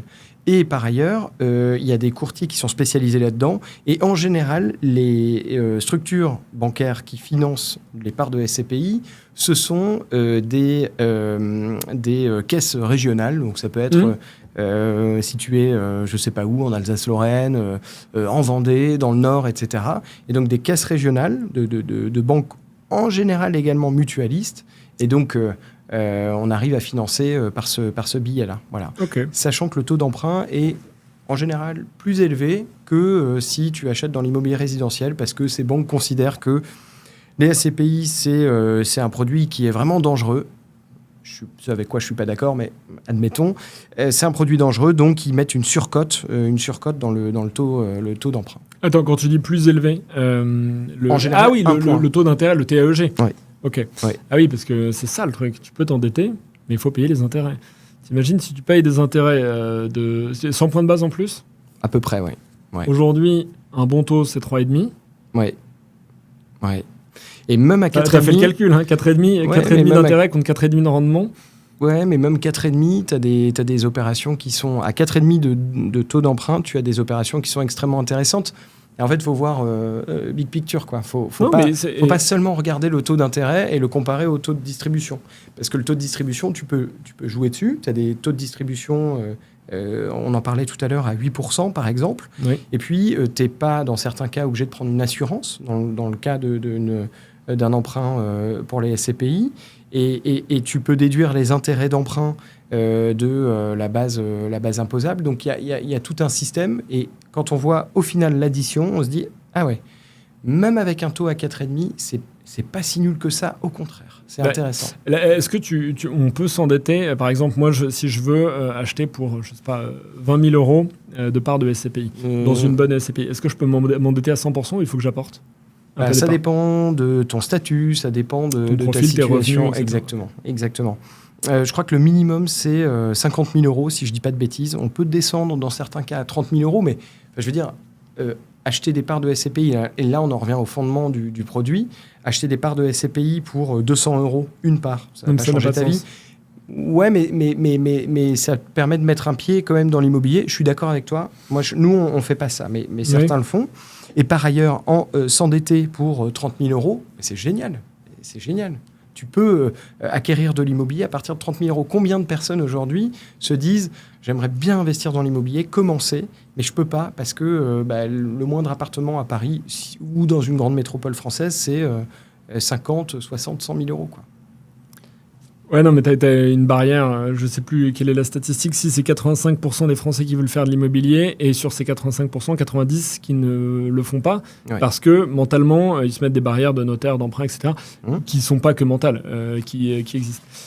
Mais c'est pas inintéressant, parce que si tu peux t'endetter pour 50 000 euros, que tes rendements couvrent ton intérêt bancaire, là, tu fais un vrai mécanisme, un vrai montage LBO, entre guillemets, à l'échelle microscopique, où tu vas créer du patrimoine sans l'avoir payé au début. Ouais. La banque travaille pour toi, la société de gestion travaille pour toi, elle n'a pas intérêt à dévaloriser la part. Non, c'est vrai. Et tu peux te retrouver, donc, à échéance, 10 ans après, à avoir créé 50% de patrimoine immobilier sans avoir rien déboursé. C'est ça. Ça, pour le coup, j'espère que ça... Enfin, dans ce cas-là, là, tu as un vrai TRI. Ouais, bien sûr. Et là, le projet commence à intéresser, à mon avis, les investisseurs plus jeunes et un petit peu plus rodés en ingénierie financière. Ouais. Et tu as quelque chose, et tu ne prends pas de risque opérationnel. Là, on est en train de voir de l'espoir. On parlait d'espoir. Parlons d'espoir, et ou plutôt sabrons tout de suite l'espoir en parlant fiscalité. Avec plaisir. Non, mais fiscalité, je commence par une stat que j'ai notée, je ne sais plus où. Si. C'est pas des... On parle de dividendes, mais les loyers sont considérés comme des revenus fonciers. Oui. Donc, ils sont imposés au taux marginal d'imposition. Oui. Plus 17,2% de cotisation. Pour l'instant. Si tu es quelqu'un de fortuné, qui est déjà à 45%, tu payes 67,2% d'impôts sur tes revenus de SCPI. Oui. Vive la France. Oui. En premier lieu, oui. Non, mais alors, c'est le cas de quelques investisseurs qui sont fortunés. Je ne sais pas si tu as accès à des informations. Je pense que ce n'est pas le cas de tout le monde, d'être à 45% et de payer 67,2%. Comment on fait pour payer moins d'impôts et à partir de quand ça devient intéressant? Parce que j'ai compris, on le disait tout à l'heure, qu'au fur et à mesure du temps qui passe, tu payes moins. Alors, tu payes moins sur la plus-value, donc à la revente. Okay. Ça, c'est optimisé. En revanche, les revenus fonciers, tu ne payes pas moins. Tu as une imposition qui n'est pas dégressive. C'est ta tranche marginale, comme tu l'as dit, d'imposition, plus les prélèvements sociaux. En revanche, tu as des moyens de diminuer un peu ça. Alors, pour des personnes qui sont fortunées, donc dans une tranche marginale d'imposition à 45 plus 17,5, s'ils ont le problème sur les SCPI, ils l'ont ailleurs. Enfin, je veux dire, à un moment donné, tu peux pas y Pas sur les actions, flat tax qu'on a encore. Oui, mais c'est pas qu'on a encore, mais c'est pas quelque chose. Enfin, tu peux pas mettre toute ta fortune dans les actions. Non, évidemment. Trop risqué. Et tu dilues pas ton risque global sur ton patrimoine. Donc à un moment donné, quelqu'un qui est fortuné est obligé de placer son argent en immobilier. C'est quelque chose d'obligatoire, notamment en France pour des questions philosophiques, parce qu'on est le pays qui investit le plus dans l'immobilier, dans la pierre, en dur. Donc c'est comme ça. Ou alors tu pars ailleurs. La fiscalité, tu peux l'adoucir. Tu peux pas l'effacer. Tu peux l'adoucir avec plusieurs choses. La première, c'est d'emprunter. Et bon, là, c'est une autre histoire, mais d'emprunter, tu peux déduire les intérêts d'emprunt. Tu peux en effet un peu baisser cette fiscalité. Tu peux aussi investir dans des SCPI qui sont elles-mêmes investies à l'étranger, où là, tu optimiseras aussi, selon les conventions fiscales, entre là où se trouve l'actif et la France, la fiscalité. Et là, je t'interromps, puisque de toute façon, je ne fais que ça depuis tout à l'heure. Ouais, vas-y, je t'en prie. Je sais que c'est ton plaisir. Non, mais j'ai compris que, et ça me paraissait pas évident, parce que par exemple, je reprends l'exemple des actions, tu investis dans une action d'une société allemande ou thaïlandaise ou brésilienne, tu vas être mangé à la flat tax. Oui. Parce que tu es résident fiscal français et que c'est considéré comme des revenus de valeur mobilière, et donc c'est 30%. Mais en SCPI, c'est des revenus fonciers, et là, c'est la fiscalité du pays où tu investis qui s'applique. Oui. Donc, si les revenus fonciers ont un taux d'imposition plus faible dans un pays autre que la France, tu as tout à fait intérêt à investir dans un autre pays. Oui, tout à fait. Oui. Et il y a beaucoup de... Il y en a, je le sais, ma question est téléphonée, mais la plupart des SCPI sont pan-européennes maintenant.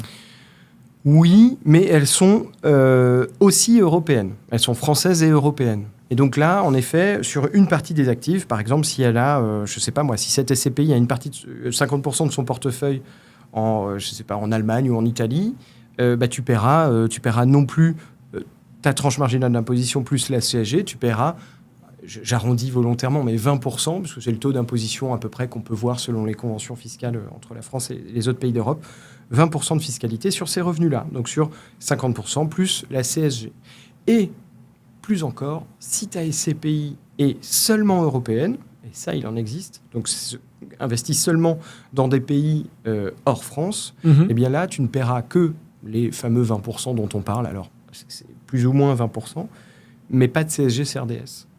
Donc tu ne CSG CRDS, elle s'applique à partir du moment où tu as un euro investi en France. Ouais, exactement. Okay. Donc ça veut dire que sur les revenus fonciers que tu as, 8% par exemple, ou 10%, eh bien, pour ces SCPI européennes que j'ai en tête, donc seulement européennes, eh bien, tu ne paieras que 20%, le taux d'imposition que tu as dans le pays en question. Donc, et pas de CSG, pas de prélèvements sociaux, pas de 17,2. Pourquoi tout le monde ne va pas sur ces SCPI ? Parce qu'elles sont naissantes, parce que il faut une expertise dans le property management, donc dans la société de gestion, pour aller chercher des biens, pour sourcer des biens, pour les gérer ailleurs qu'en France. C'est plus compliqué, il faut avoir des équipes là-bas. Donc en termes de coûts, c'est pas la même chose. Je vois se dessiner un nouvel espoir. Non, mais c'est la rébellion contre l'Empire, quoi. Ouais. T'as les SCPI à l'ancienne qui sont assurés de collecter leur X centaines de millions par an et qui remettent pas forcément leur schéma d'investissement et de souscription, tout en question. Et tu as une nouvelle génération plus agile, moins thématique à 100% sur ou du bureau, ou de la logistique, ou du commerce, et qui essaye justement de pallier les différents problèmes qu'on a évoqués. C'est ça. Okay. Et tu as aussi, dernier moyen d'adoucir, c'est pour ça que je dis, tu ne peux pas faire disparaître la fiscalité totalement, en revanche, tu peux l'adoucir. Tu peux investir aussi en démembrement. Donc là, tu peux décider d'investir, je ne sais pas à quel point on va rentrer dans le technique là aujourd'hui avec ce démembrement, mais vas-y doucement sur le technique. Si je dois faire un raccourci, tu investis de manière un peu décotée et tu renonces aux revenus pendant la durée du démembrement, ce qui te donne droit à une sorte de plus-value juridique au bout de 5 ans. Bref, je ne vais pas rentrer trop dans le technique, mais la fiscalité est un peu amoindrie. Et donc ça aussi, ça te permet de gommer un tout petit peu de fiscalité. Donc, c'est ça qu'on appelle les SCPI fiscales. Non, les SCPI fiscales, c'est ce que tu évoquais tout à l'heure, le Pinel par exemple, ou les autres lois qu'on a connues, qui investissent dans des appartements de cette même loi, qui sont soumis à cette même loi, qui structurent un produit composé que de ces appartements. Avec des niches. Et voilà. Ah, donc oui, il y a des SCPI dans les dom-tom, enfin je sais plus comment ça s'appelle. Girardin. Alors, je crois que ça, t'en avais pas. Mais des SCPI Pinel, Robien, tu en avais, ça existait. Ouais. C'est joyeux. Tout à fait. Oui, c'est pas génial. Mais bon, mélanger l'alcool et les médicaments à ne pas faire chez vous. Ok. Donc, est-ce que tu peux me dire de tête, justement, pour qu'on ait un ordre d'idée, selon le persona moyen, quel est globalement le taux moyen d'imposition, CSG comprise, observé pour un souscripteur? Monsieur, déjà, donc on a vu, la durée de détention, c'est 23 ans. Ouais. Tu as quasi abattu ton impôt sur la plus-value au bout de 23 ans. Oui. Si tu ne l'as pas totalement abattu au bout de 22, je crois, je ne sais plus. Oui, c'est 22. Ouais. 22. Donc tu l'as abattu, c'est bien. Pour la TMI et pour la CSG, c'est différent. Il y a des années, il y a des durées différentes. Donc c'est 22 pour l'un, 30 pour l'autre. Il y a des durées différentes.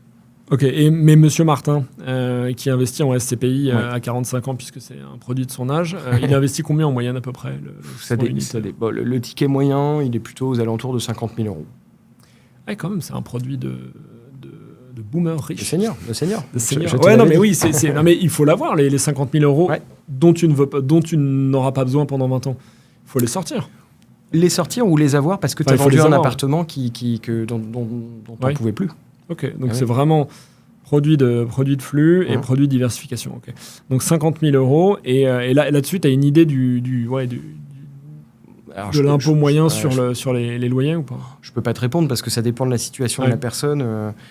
On va dire qu'ils sont tous dans la tranche entre 31 et 45 quoi. Ouais, concrètement, oui. Tu te fais bouffer la moitié de ton revenu, quoi. Et oui, mais tu te fais bouffer la moitié de ton revenu, et si tu investis dans un appartement en locatif, c'est exactement la même chose. Tu fais pareil. Et en plus, tu vas devoir t'occuper d'un locataire récalcitrant qui ne veut pas payer en juillet, en août. Tu peux... Mais comme je le disais au début de notre discussion, ce n'est pas un produit parfait. Ceci est un podcast pour donner envie d'investir en immobilier. Non, c'est pas un produit parfait, mais on va se poser pour finir la question de maintenant. Il y a quand même de l'espoir. Il y a des très bons points. Ouais. Volontairement, on a tapé sur les trucs qui ne vont pas, mais on voit que si on arrive à passer les différents écueils, tu peux te constituer un produit de flux, pas forcément avec 50 000 euros, mais avec 10 000, ça marche. Tu peux viser beaucoup plus que 4,52 ou 4,53% par an. Tu peux adoucir les impôts et tu peux même profiter de l'investissement en Europe dans le prolongement de ce que je disais sur adoucir les impôts. Aujourd'hui, je suis Monsieur Martin et je regarde sur France SCPI le différent listing. À quoi je vais reconnaître en 2 ou 3 critères ou plus une bonne SCPI. Toi, qu'est-ce que tu regardes? Je te fais une réponse de Normand, même si je suis breton. Vas-y. Vous êtes déjà mais loin, de toute façon. C'est pas du tout la même chose. Alors, c'est eux qui ont le Mont-Saint-Michel. mais on a les crêpes. C'est eux qui ont le cidre. On peut continuer longtemps. Vas-y. Alors, déjà, donc pour la réponse de Normand, je sais pas... Selon ta situation, quelle est la meilleure SCPI? C'est propre à chacun. Okay. Les critères plutôt objectifs, donc en haut du site, il y a un petit tableur que tu pourras télécharger du nom de Perspective SCPI où on donne une note sur les notes de perspective, donc perspective très encourageante, peu encourageante ou encourageante, etc. Bref. Okay. Et dans ce tableau, tu as plein de critères. Et notamment ceux de la collecte. Déjà de voir si une SCPI collecte, c'est déjà quelque chose qui permet d'avoir un indicateur sur l'attractivité de cette SCPI. 2, est-ce qu'elle a des parts en attente de compensation? Si elle ne collecte pas, qu'elle a des parts en attente de compensation, ça va être compliqué. Et par ailleurs, on regarde aussi son rendement. Ce triptyque, ces 3 critères permettent de savoir déjà quelle est la santé, quelles sont les perspectives de cette SCPI. Ensuite, on va regarder si elle est endettée. On va regarder sa valeur de reconstitution. La valeur de reconstitution, c'est une notion qui permet de savoir si j'achète plus ou moins cher que ce que ça vaut réellement, ma part. Et puis, pourquoi pas acheter plus cher pendant qu'on est dans le délire? On va prendre aussi de notre côté le fameux report à nouveau pour savoir si la SCPI s'est constituée une réserve. Cette poche de trésorerie, tous ces critères-là, et il en existe plein d'autres, permettent de savoir, selon différents filtres, si la SCPI est plutôt intéressante ou pas. Les jeunes SCPI, aujourd'hui, elles sont intéressantes, mais on n'a pas tout cet historique d'indicateurs que je viens de te donner. C'est compliqué de savoir, et puis même une jeune SCPI ne se sera pas constituée un report à nouveau suffisant pour qu'on puisse se dire « ah ouais, c'est très bien » ou « non, c'est pas bien », etc. Donc, les jeunes SCPI, il faut regarder, au-delà de l'historique de gestion, quel est le gérant, qu'est-ce qu'ils ont fait, est-ce qu'ils ont d'autres SCPI, etc. Et puis, le rendement, c'est important. Et je pense que quand on investit dans une SCPI, une jeune SCPI qui a du rendement, tu vois, on peut citer, j'en sais rien moi, Transition Europe, qui est une SCPI 100% européenne, gérée par Arkea, REM, qui a un rendement qui va être proche probablement entre 8 et 10% cette année. Donc c'est quand même c'est huge, quoi. Je veux dire, tu as ce rendement-là, tu peux pas me dire que c'est pas intéressant. Et cette SCPI, nous, si on conseille d'investir, si on conseille un client là-dessus, on va lui dire contrebalancer ça par une SCPI qui est un peu moins risquée, sur laquelle on a un peu plus d'historique, qui a certes un rendement moins élevé, mais sur laquelle on aura un peu plus de solidité, un patrimoine un peu plus étoffé. Donc voilà ma longue réponse pour savoir comment on peut déterminer une bonne SCPI ou une mauvaise SCPI. Voilà. Une réponse sponsorisée par la région Normandie. Tout à fait. Non, elle est bien, ta réponse. Elle me plaît parce que si on a bien écouté tout ce qu'on a dit avant, une SCPI qui collecte beaucoup et régulièrement, mais qui n'est pas adossée à un groupe bancaire, c'est d'autant plus intéressant. Parce qu'une SCPI qui collecte facilement parce qu'elle a accès au compte d'épargne de ses clients, bon, on l'a dit tout à l'heure, c'est l'effet mécanique. Mais si tu y arrives juste parce que tu es fort et que tu es bon en rendement, ça, c'est pas mal.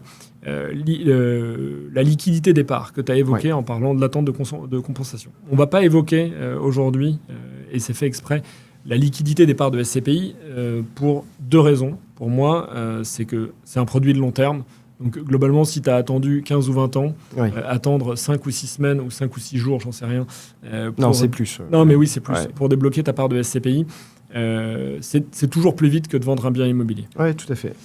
Et deuxièmement, tu es associé dans une... C'est un peu la même chose, mais tu es associé d'une société, tu n'es pas actionnaire. Donc, quand tu es associé et que tu revends tes parts, ça prend du temps. Oui. Donc, pour moi, il n'y a pas de sujet. Si tu vas dans une SCPI en disant « Ouais, tiens, mais en fait, j'aurais besoin de cet argent dans 3 ans », il y a quelque chose qui n'a pas été compris.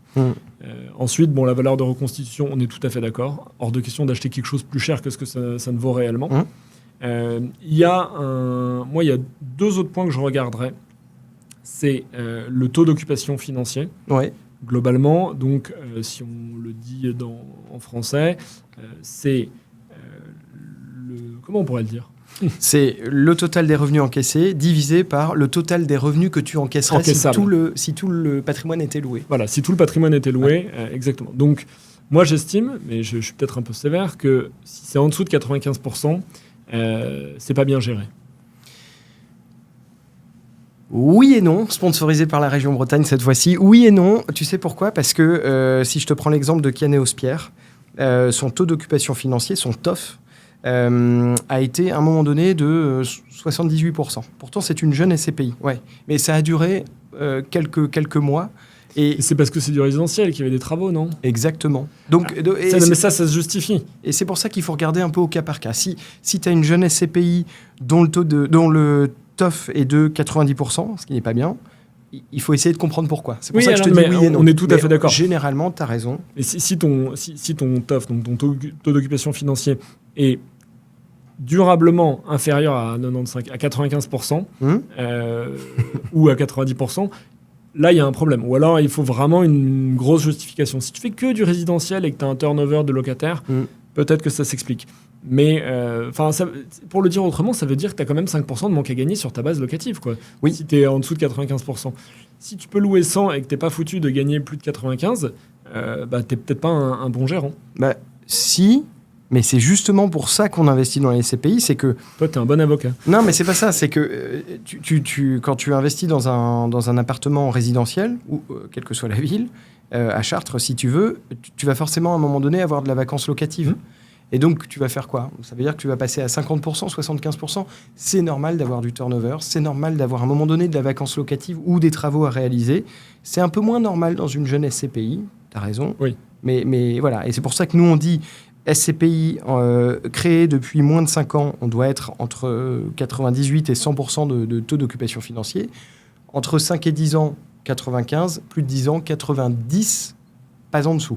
Et encore une fois, si c'est en dessous, il faut essayer de comprendre pourquoi. Regardez. Oui, mais si c'est des travaux, si tu restructures ton patrimoine encore, si tu fais quelque chose pour donner de la valeur à ton portefeuille, en gros, si tu fais ton boulot de gérant immobilier, de gestionnaire, d'asset management, aucun problème, ça va donner de la valeur. Donc c'est tout à fait normal. Si c'est parce que tu as mis dans ta SCPI, tu as logé des locaux d'activité dans la mauvaise banlieue de Caen, pour reprendre la région Normandie, et que personne ne les veut parce qu'en fait, l'autoroute ou la rocade, elle passe plus par là. Oui.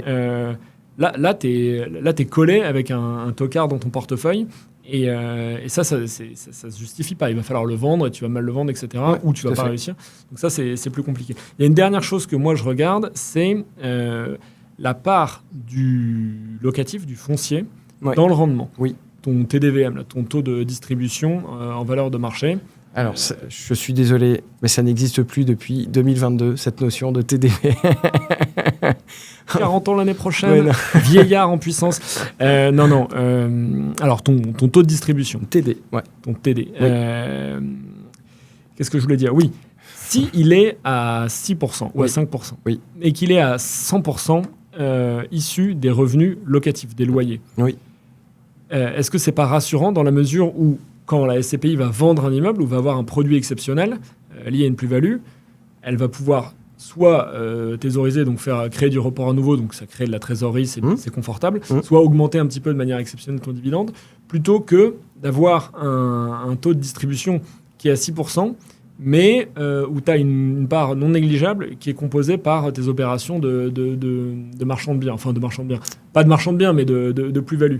C'est-à-dire que oui, je comprends. Ton rendement, il est plus basé, il n'est pas basé que sur le locatif, mais aussi sur le fait qu'on a bien vendu des immeubles, parce qu'on ne peut pas toujours bien vendre des immeubles. C'est ça le danger. En fait, tu as deux philosophies dans la gestion qui pourraient être comparées au bullish et bearish en financier, si je me rappelle bien de tout ça. Tu as des gérants qui parient sur la plus-value future des biens, en disant nous, le centre de nos rendements, ça va être la plus-value, point. Et ça va être le foncier, en effet, qu'on va dégager, parce qu'on sait qu'on a investi dans une zone qui est intéressante.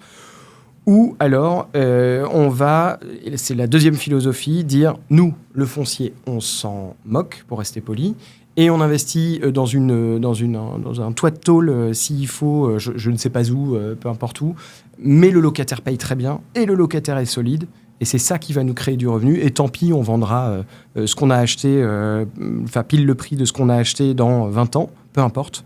Et donc, c'est deux philosophies qui sont intéressantes et qui se valent. Et c'est pas bearish et bullish, c'est growth et value, ce que je voulais dire. Exactement. Voilà. Non, mais oui. Et en tant que moi, je suis formé à l'investissement value.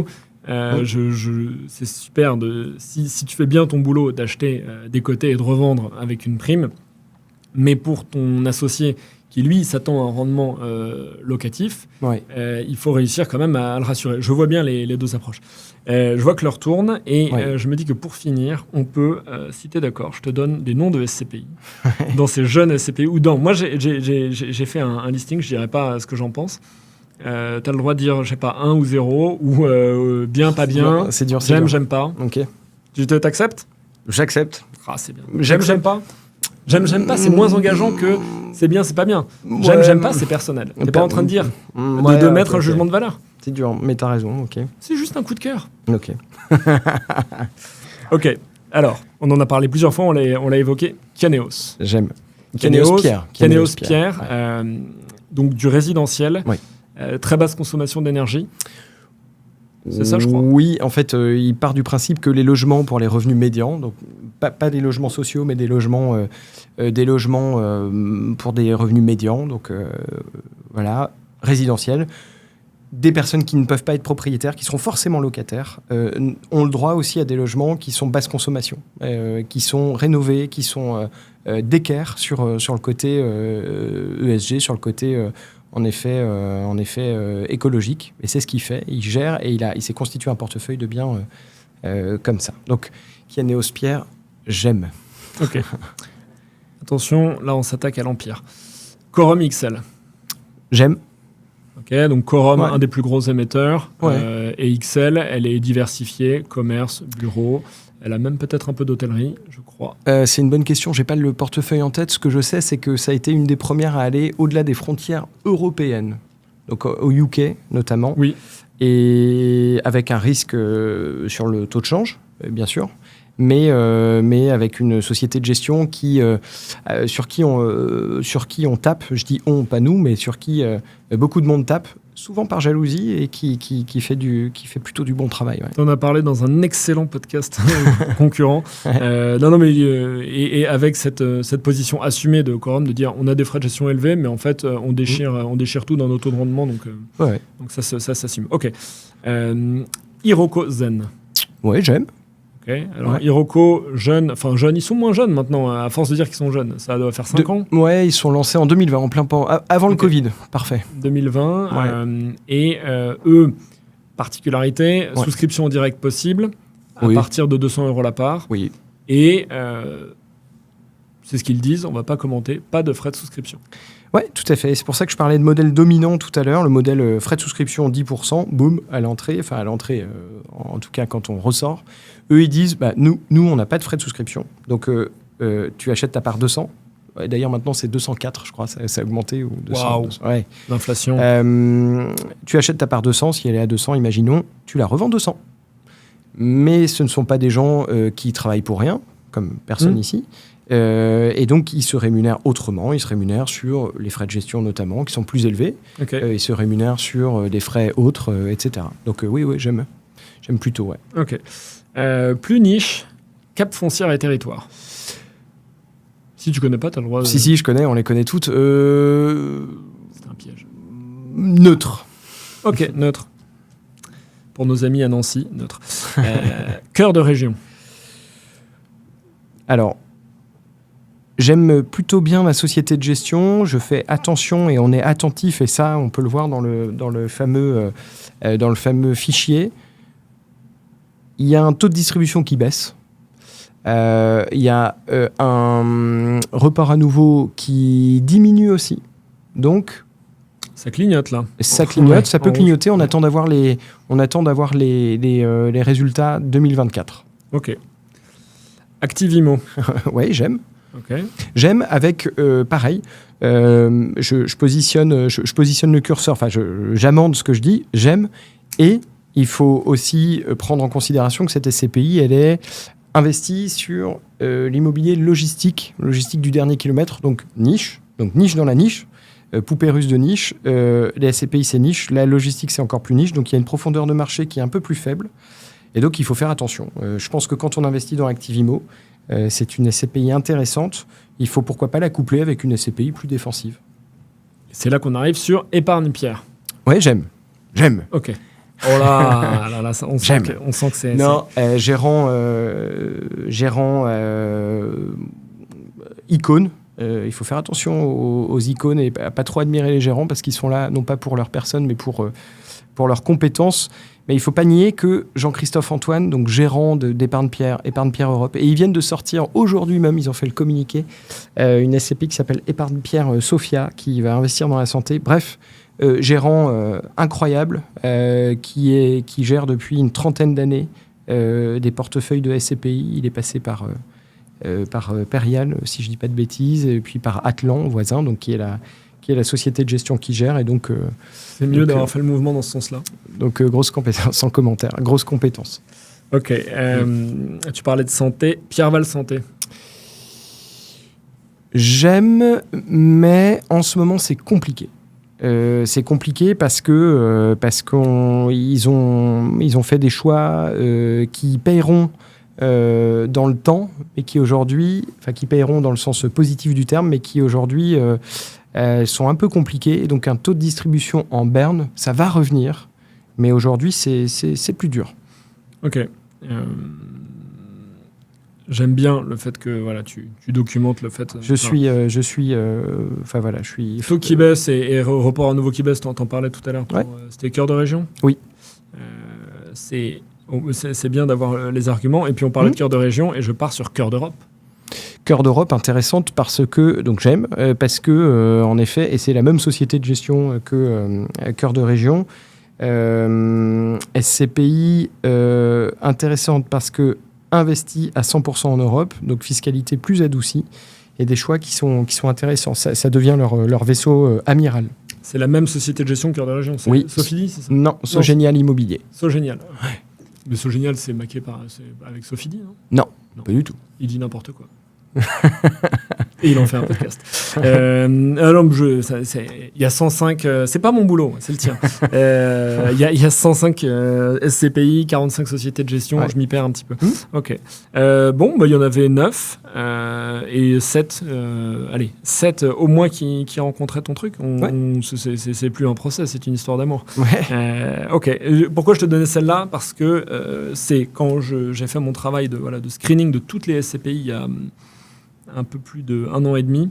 C'est à peu près les 9-10 que j'avais retenus en regardant tous les critères, ceux que tu as avancés, ceux que j'ai avancés, et en me disant ça c'est bien. Et la bonne surprise que j'ai eue en regardant à partir de 2000, sur les derniers bulletins trimestriels, c'est de voir que les parts n'avaient pas baissé, voire même avaient eu des primes dans un marché où on a vu que il y avait des catastrophes. Pourquoi je ne parle pas des SCPI qui sont cassés la gueule en donnant les noms? Parce que ça sert à rien. Ça sert à rien de taper dessus. Je pense que la presse l'a déjà fait, mais surtout, le but de la fin de cet épisode, c'était de donner des pistes. Je les remettrai à l'écran pour ce nouvel espoir. On est bon. Merci. Je t'en prie. Est-ce que, dernière question que je pose, est-ce que tu aurais un conseil de lecture? Bah oui, la SCPI pour la nuit. Bien sûr, livre génial. On trouve sur Amazon. Sur Amazon, à la Fnac, et dont la nouvelle édition sort en octobre 2024, donc ce mois-ci, avec une mise à jour de tous les indicateurs, etc. Donc, super bouquin. Non, c'est pas parce que c'est nous qui l'avons écrit, mais c'est parce que ça donne les bases, tout simplement. Oui, et puis tu avais précisé que ça faisait gagner au mieux 500 ou 600 euros par an. Ouais, alors c'est en tout. Pas pour ceux qui le lisent, pour celui qui l'écrit. Pour ceux qui le lisent, beaucoup plus. Mais pour celui qui l'a écrit, pour ceux qui l'ont écrit, un peu moins, même. Mais parce qu'il faut payer des impôts aussi dessus. Donc on le fait surtout pour donner de la nourriture intellectuelle à ceux qui veulent investir. Voilà. Et pourtant, il a dit plusieurs fois qu'il n'était pas philanthrope. Non, on n'est pas philanthrope. C'est ton côté Obi-Wan Kenobi, ça. C'est ça. C'est pour le bien. Ouais, je ne suis pas ton père. Bon, merci beaucoup, Paul. On se reparlera j'espère, de SCPI dans quelques mois, dans quelques trimestres, le temps de pouvoir passer quelques bulletins trimestriels et de voir comment le marché évolue. C'était un plaisir. Et écoute, à très bientôt, ici en Bretagne ou en Normandie. Ouais, merci beaucoup.